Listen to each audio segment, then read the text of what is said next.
ಸಿದ್ದು ಪತ್ನಿಗೆ ರಾಜ್ಯಸಭಾ ಸ್ಥಾನದ ಆಫರ್ ಅನ್ನ ಇಟ್ಟಿದ್ದಂತಹ ರಾಹುಲ್ ಗಾಂಧಿ ಸಿದ್ದರಾಮಯ್ಯನವರು ರಾಜ್ಯಸಭಾ ಪ್ರವೇಶವನ್ನ ನಿರಾಕರಿಸಿದ ಬೆನ್ನಲ್ಲೇ ಅವರ ಪತ್ನಿಗೆ ಈ ಒಂದು ಆಫರ್ ಅನ್ನ ನೀಡಲಾಗಿತ್ತು. ನಿಮಗಾಗದಿದ್ರೆ ಪತ್ನಿಯನ್ನ ರಾಜ್ಯಸಭೆಗೆ ಕಳುಹಿಸಿ ಅಂತ ರಾಹುಲ್ ಗಾಂಧಿ ಹೇಳಿದ್ರಂತೆ. ಸಿದ್ದರಾಮಯ್ಯ ಮೇಲೆ ಒತ್ತಡ ಹಾಕಿದ್ರಂತೆ ರಾಹುಲ್ ಗಾಂಧಿ. ರಾಷ್ಟ್ರೀಯ ರಾಜಕಾರಣಕ್ಕೆ ಆಗಮಿಸುವಂತೆ ರಾಹುಲ್ ಒತ್ತಡವನ್ನ ಹಾಕಿದ್ರು. ಆದರೆ ರಾಜ್ಯಸಭಾ ಸ್ಥಾನವನ್ನ ಸಿದ್ದರಾಮಯ್ಯ ನಿರಾಕರಿಸಿದ್ರು. ರಾಜ್ಯ ರಾಜಕಾರಣದಲ್ಲೇ ಇರೋದಾಗಿ ಸಿದ್ದರಾಮಯ್ಯ ಹೇಳಿದ್ರಿಂದಾಗಿ ಅವರ ಪತ್ನಿಗೆ ಈ ಒಂದು ಆಫರ್ ಅನ್ನ ನೀಡಲಾಗಿತ್ತು ಅಂತ ಹೇಳಲಾಗ್ತಾ ಇದೆ. ಆದರೆ ಸಿದ್ದರಾಮಯ್ಯನವರು ಇದನ್ನ ಸಾರಾಸಗಟಾಗಿ ತಳ್ಳಹಾಕಿದ್ದಾರೆ ಅಂತ ಕೂಡ ಹೇಳಲಾಗ್ತಾ ಇದೆ. ಮೊದಲಿಗೆ ಸಿಎಂ ಸಿದ್ದರಾಮಯ್ಯನವರಿಗೆ ರಾಜ್ಯಸಭೆಗೆ ಬರುವಂತೆ ಆಫರ್ ಅನ್ನ ನೀಡಲಾಗಿತ್ತು. ಪತ್ನಿಗೆ ರಾಜ್ಯಸಭಾ ಆಫರ್ಗೆ ಸಿದ್ದರಾಮಯ್ಯ ನಿರಾಕರಿಸಿದ್ದಾರೆ. ನನ್ನ ಪತ್ನಿ ರಾಜಕೀಯದಲ್ಲಿ ಇಲ್ಲ ಅಂದಿರುವಂತ ಸಿದ್ದರಾಮಯ್ಯ ಈ ಹೊರ ಜಗತ್ತಿಗೆ ನನ್ನ ಪತ್ನಿ ಬಂದಿಲ್ಲ ಅಂತ ಸಿದ್ದರಾಮಯ್ಯ ಹೇಳಿದ್ರು. ಹೀಗಾಗಿ ನನ್ನ ಪತ್ನಿ ರಾಜಕೀಯಕ್ಕೆ ಬರುವಂತ ಮಾತೇ ಇಲ್ಲ ಅಂತ ಹೇಳಿದ್ದಾರೆ. ನನ್ನ ಪತ್ನಿ ರಾಜ್ಯಸಭಾ ಪ್ರವೇಶದ ಮಾತೇ ಇಲ್ಲ. ಈ ಆಫರ್ ಅನ್ನ ಗೌರವಯುತವಾಗಿ ಸಿದ್ದರಾಮಯ್ಯ ತಿರಸ್ಕರಿಸಿದ್ದಾರೆ. ಹಿಂದುಳಿದ ಸಮಾಜದವರಿಗೆ ಸ್ಥಾನವನ್ನ ನೀಡಿ ಅಂತ ಸಿದ್ದು ಹೇಳಿದ್ದಾರೆ ಅಂತ ಹೇಳಲಾಗ್ತಾ ಇದೆ. ಸಿದ್ದು ಪತ್ನಿಗೆ ರಾಜ್ಯಸಭಾ ಸ್ಥಾನದ ಆಫರ್ ಅನ್ನ ರಾಹುಲ್ ಗಾಂಧಿ ನೀಡಿದ್ರು. ನಿಮಗಾಗದಿದ್ರೆ ಪತ್ನಿಯನ್ನ ರಾಜ್ಯಸಭೆಗೆ ಕಳುಹಿಸಿ ಅಂತ ರಾಹುಲ್ ಗಾಂಧಿ ಕೂಡ ಹೇಳಿದ್ರು. ಇವಾಗ ಇನ್ನಿಷ್ಟು ಡೀಟೇಲ್ಸ್ ಅನ್ನ ಪಡ್ಕೊಂಡ ನೇರ ಸಂಪರ್ಕದಲ್ಲಿ ದೆಹಲಿಯಿಂದ ಪ್ರಮೋದ್ ಇದ್ದಾರೆ. ಪ್ರಮೋದ್, ಸಿದ್ದರಾಮಯ್ಯನವರ ಮೇಲೆ ಒತ್ತಡವನ್ನ ಹಾಕಲಾಗಿತ್ತು. ರಾಹುಲ್ ಗಾಂಧಿ ಅವರು ರಾಜ್ಯಸಭೆಗೆ ನೀವಾದ್ರೂ ಬನ್ನಿ ಅಂತ ಹೇಳಿದ್ರು, ಆದ್ರೆ ಅದನ್ನ ತಿರಸ್ಕರಿಸಿದ್ರು. ನಂತರ ಅವರ ಪತ್ನಿಗೆ ಕೂಡ ಆಫರ್ ಅನ್ನ ನೀಡಲಾಗಿತ್ತು ಅಂತ ಹೇಳಲಾಗ್ತಾ ಇದೆ. ಜೊತೆಗೆ ಏನೆಲ್ಲ ಬೆಳವಣಿಗೆಗಳಾಗ್ತಾ ಇದೆ?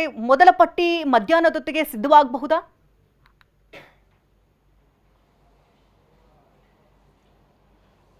ಶಕುಂತಲಾ, ಈಗಾಗಲೇ ಈ ಒಂದು ರಾಜ್ಯಸಭಾ ಸ್ಥಾನದ ವಿಚಾರವಾಗಿ ಮಾತನಾಡೋದಾದರೆ ಈಗಾಗಲೇ ವೆರಿ ಇಂಪಾರ್ಟೆಂಟ್ಲಿ ಮುಖ್ಯಮಂತ್ರಿ ಸಿದ್ದರಾಮಯ್ಯನವ್ರನ್ನ ರಾಜ್ಯ ರಾಜಕಾರಣದಿಂದ ರಾಷ್ಟ್ರ ರಾಜಕಾರಣಕ್ಕೆ ರಾಹುಲ್ ಗಾಂಧಿಯವರು ಆಹ್ವಾನಿಸಿದ್ರು ಅನ್ನುವಂಥದ್ದು ಈಗಾಗಲೇ ಎಲ್ರಿಗೂ ಕೂಡ ಗೊತ್ತಿರುವಂಥ ವಿಚಾರ. ಒಂದು ಹಂತಕ್ಕೆ ತುಂಬ ಒತ್ತಡವನ್ನು, ಅಂದರೆ ಸಿದ್ದರಾಮಯ್ಯನವ್ರ ಮೇಲೆ ಒಂದು ತುಂಬ ಒತ್ತಡವನ್ನು ರಾಹುಲ್ ಗಾಂಧಿ ಮಾಡಿದ್ರು ಅನ್ನುವಂಥ ಮಾಹಿತಿ ಕೂಡ ಲಭ್ಯವಾಗ್ತಾ ಇದೆ. ಜೊತೆಗೆ ಈಗಾಗಲೇ ನಿಮ್ಮ ಬದಲಾಗಿ ನಿಮ್ಮ ಪತ್ನಿಯನ್ನಾದರೂ ಕೂಡ ರಾಜ್ಯಸಭೆಗೆ ಕಳುಹಿಸಿ ಅನ್ನುವಂಥ ಒಂದು ಆಫರನ್ನು ಮಾತುಕತೆ ಸಂದರ್ಭದಲ್ಲೂ ಕೂಡ ಹಿಂದೆ ಇಟ್ಟಿದ್ರು. ಆದರೆ ಸಿದ್ದರಾಮಯ್ಯನವರು ಈಗಾಗಲೇ ರಾಹುಲ್ ಗಾಂಧಿ ಅವರಿಗೆ ನೇರವಾಗಿ ಹೇಳಿದ್ದಾರೆ, ಈಗಾಗಲೇ ಸಾಮಾಜಿಕ ಜೀವನದಲ್ಲಿ ನನ್ನ ಪತ್ನಿ ಗುರುತಿಸಿಕೊಂಡಿಲ್ಲ, ಜೊತೆಗೆ ಯಾವುದೇ ರಾಜಕೀಯವಿರಲಿ ಅಥವಾ ರಾಜಕಾರಣದ ಯಾವುದೇ ಸುಳಿವಿನಲ್ಲೂ ಕೂಡ ಅವರಿಲ್ಲ. ಹೀಗಾಗಿ ಅವರು ರಾಜಕಾರಣಕ್ಕೆ ಬರುವಂಥದ್ದಾಗಲಿ ಅಥವಾ ರಾಜ್ಯಸಭೆಗೆ ಬರುವಂಥ ಅಂಥದ್ದಾಗಲಿ ಯಾವುದೇ ರೀತಿಯಂಥ ಪ್ರಶ್ನೆ ಉದ್ಭವ ಆಗಲ್ಲ. ಹೀಗಾಗಿ ನನ್ನ ಪತ್ನಿ ಯಾವುದೇ ಕಾರಣಕ್ಕೂ ಕೂಡ ರಾಜ್ಯಸಭೆಗಾಗಲಿ ರಾಜಕಾರಣಕ್ಕಾಗಲಿ ಬರುವಂಥ ಮಾತೇ ಇಲ್ಲ ಅಂತ ಸ್ಪಷ್ಟ ವಿಚಾರವನ್ನು ರಾಹುಲ್ ಗಾಂಧಿ ಹೇಳಿದ್ದಾರೆ. ಅಟ್ ದ ಸೇಮ್ ಟೈಮ್ ನಾನು ಕೂಡ ರಾಷ್ಟ್ರ ರಾಜಕಾರಣಕ್ಕೆ ಬರೋದಿಲ್ಲ ಅನ್ನುವಂಥ ಮಾತನ್ನು ಕೂಡ ಅವರು ನೇರವಾಗಿಯೇ ಹೇಳಿದ್ದಾರೆ. ಹೀಗಾಗಿ ಈ ವಿಚಾರ ಕೂಡ, ಅಂದರೆ ಮುಖ್ಯಮಂತ್ರಿ ಸ್ಥಾನದ ರಾಜೀನಾಮೆ ಬಳಿಕ ಸಿದ್ದರಾಮಯ್ಯನವರಿಗೆ ಸೂಕ್ತವಾದ ಸ್ಥಾನಮಾನ ಕೊಡಬೇಕು ಅಂತ ಏನು ಚರ್ಚೆ ಆಗಿತ್ತು, ಅದಕ್ಕೆ ಪೂರಕವಾಗಿ ಅವರಿಗೆ